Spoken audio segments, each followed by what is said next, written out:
I won't be happy until Alan Pardew's smug grin is wiped off his face once and for all. Welcome, ladies and gentlemen, to my Newcastle United preview between Newcastle United and Crystal Palace. Now, going into this game, we're actually running into form. That's it, form. Newcastle United are actually in form. We've not lost in 3 games, which is quite small and minute for big teams in this Premier League. But for Newcastle, that's like an unbeatable season for us. Let's be honest now. Now, with Crystal Palace, their form is abysmal. They haven't won since December 2015.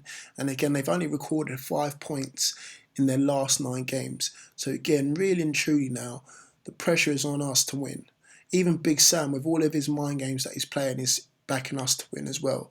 So again, we've got to turn up and we've got to make sure that we grab these 3 points with both hands. Now, moving into this game now, Newcastle United, again, you've got to say that with odds-on favourites for this game. Reasons being, Pardew versus Rafa in terms of head-to-head, in terms of management. Rafa's won 4 out of 6 games and only lost once to Alan Pardew's team. So even that suggests that we should be winning this game hands down. No mistake about it. Albeit, yes, Palace were in the FA Cup final. They could be taking their foot off the pedal and all the rest of it. But again, let's make no mistake about it. These guys are not even safe yet. They're not mathematically safe. They still could be drawn into this relegation dogfight as well. So again, they need to win it as well as we do as well. In terms of Palace now going into this game, in terms of form, we're better than them. Let's make no mistake about that either. 3 wins, 2 draws out of the last 5 games at St James's Park. Not bad. And even in the last 5 games, 2 wins, 1 loss, 2 draws. And again, that loss, yes, was this season, but we'll paper over that. That's when we had McLaren in charge. Now we've got an actual decent manager in charge. Now again, losing to Palace 5-1 is disgusting. It's terrible. It leaves a nasty taste in my mouth. But again, we can get over that now by destroying these guys tomorrow. Absolutely destroying these guys. As I said before, we've got a decent manager, decent record, good form going into the game. Everything's pointing in our favour. Now let's not let us down, guys. Let's turn up. Let's give these guys a battering and let them carry on with their season, and let's carry on with ours. Now, moving into this game now in terms of formation, they're copycats, man. They're moving on to the form and formation that everyone's adopting nowadays, especially us as well. 4-2-3-1, Hennessy in goal, Ward, Delaney, Dan and Suar in defence.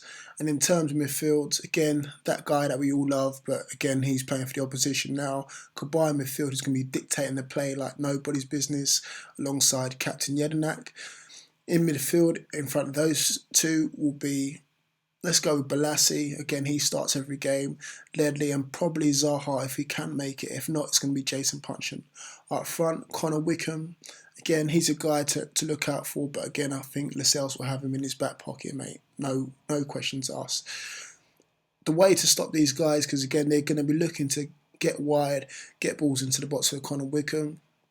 Again, similar to what we did against Swansea, especially what we did to Montero as well, is to double up on their wingers, to double up on Balassi, double up on Zaha or Puncheon by getting the likes of Dummett and Perez watching one, and obviously getting Anita and Townsend doubling up on the other as well. So again, just basically taking their forward-thinking play apart. Tiote needs to have the game of his life against Kabay. Again, he should know him better than anyone, that making sure that he does not go anywhere and he has the least amount of time on the ball as possible. Moving on to us, in terms of what we can do, probably going to learn up no different to what we've done before. And again, if there's ever a game that Cisse needs to start, it has to be tomorrow. Cisse's form against Crystal Palace is pretty decent, and that's going by Cisse's standards and anyone else's standards as well. 3 out of 5 is not bad, and again, I can see him notching tomorrow again, getting another goal tomorrow. Newcastle probably going to line up no different to what we've done previously in the last 2 games. Again, Darlow in goal. Back 4 of Anita, Lascelles and Bemba and Dummett. Even though Babu's fit now and he's on the bench, I still can see Anita being at right back. And again, he just shows what quality he can bring, especially with the goal that he assisted with in the last game for Cisse as well. So So as long as he can get balls into the box like he did against Liverpool, I've got no problem with him starting ahead of a Babu tomorrow. Again, in midfield, we're going to have Toyota, as I said before. He's got to have the best game of his life tomorrow, alongside Colback. And then again, our danger men, especially, is Sissoko and Andros Townsend as well, alongside Perez, who's probably going to start in front of Wijnaldum. Up front, as I said, Cisse's got to start, and this is probably the only game that I'll probably agree with him to start ahead of Mitrovic, although I would like to see Mitrovic come on at some point as well. I'm going for a 3-1 win, and again, Cisse's going to get on that score sheet, and he's going to wipe that smug grin off Alan Pardew's face once and for all, and I'm going to be happy as Larry this time tomorrow. If you like the video, guys, you know what to do, guys. As always, like, subscribe, even drop a comment in the comment box below, and I'll see you guys tomorrow when I'll be smiling from ear to ear, and Pardew has finally got that smug grin wiped off his grill, and we're going to be dancing all the way out of that relegation zone. Peace.